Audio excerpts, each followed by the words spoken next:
Once known as blood brothers, Sultan Mehmed and Vlad III, aka Vlad Dracula, became adversaries and eventually led to some of the greatest battles ever fought in history. What caused Vlad to turn against the Ottomans and eventually caused Mehmed to amass one of the largest armies that the world has ever witnessed? Let's find out. Long ago, Muslims ruled what is now modern Bulgaria, Romania, the Balkans, Crimea, and most of southern Russia. And these lands were ruled by the Ottomans, who held great power at the time and gave the world many scholars and great leaders. In those days, Christians in Hungary and Wallachia wanted to fight the Ottomans, but they were outnumbered and disorganized. In 1436, Vlad II Dracula ascended to the crown of Wallachia, but he was deposed the following year by forces loyal to King János Hunyadi of Hungary.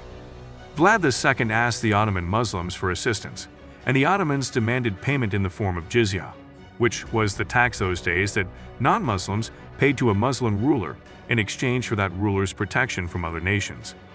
The Sultan of Turkey, Murad II, demanded that Vlad II send 2 of his 4 sons to Istanbul to receive a proper education as part of the treaty's terms. As a result of the Ottomans' acceptance of the kingship of Wallachia being passed to Vlad II's 2 sons, the latter was reinstated to his position as ruler. Both Vlad Dracula and his younger brother Radu returned to Edirne with the Muslims. Vlad is the one we now know as Dracula because of his father's name, Dracul, which is the root of the word. The name Dracula has since become synonymous with a sinister evil, and we'll explain why that is. While the Ottoman Muslims were educating the boys, they were exposed to both Western and Islamic texts.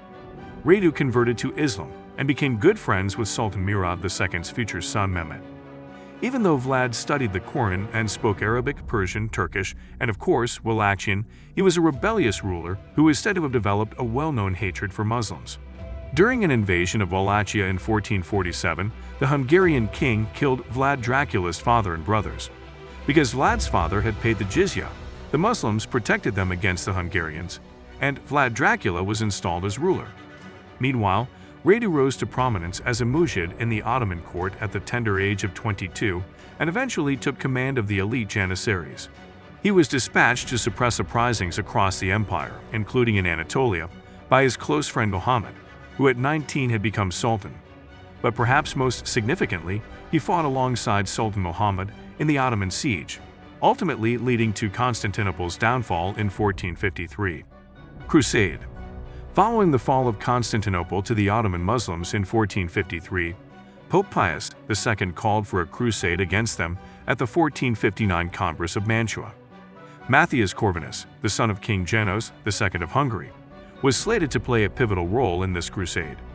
Consequently, the Pope gave Matthias Corvinus 40,000 gold coins, which were enough to equip a small army of 12,000 men with weapons and 10 warships. In this situation, Vlad Dracula joined forces with Matthias Corvinus, whose family had killed Vlad's family, so that the Ottomans wouldn't take over the country. The declaration of war. Later that year, Sultan Muhammad Fatih sent envoys to Wallachian Vlad Dracula to collect a debt that Vlad Dracula had ignored to pay. For reasons that remain unclear to historians, Vlad Dracula secretly joined the Pope's call for a crusade against the Ottomans while already at odds with them. The envoys were received by Vlad Dracula, who instructed them to remove their turbans and bow before entering his port. In response, the Muslims said, "We only bow to Allah," and that they would not remove their turbans. So Vlad said, "Take it off," and they still wouldn't comply. When they refused to remove it, he ordered the large nails and hammers by saying, "If they refuse to remove it for me, then they will never remove it again." And he gave the order for their turbans to be pounded firmly into their scalps. Vlad Dracula finally got his chance to declare war on the Muslims, and the result was predictable: their deaths. Sultan Muhammad Fatih sent the Bey of Nicopolis, Hamza Pasha, to deal with Vlad Dracula. Yet Vlad Dracula had a surprise in store for them. Hamza Pasha was traveling with 10,000 mounted troops when Vlad Dracula ambushed them as they entered a narrow pass north of Giurgiu. Nearly all of the Muslims were encircled and killed by the Christians, who then impaled them on stakes to show their status. The fact that Vlad Dracula preferred to have his victims impaled rather than use any other torture or execution helped cement his reputation as a truly evil and barbaric ruler. Massacres. In the winter of 1462, Vlad Dracula conquered the Danube and destroyed all of Bulgaria's land between Serbia and the Black Sea. to infiltrate and destroy Ottoman camps.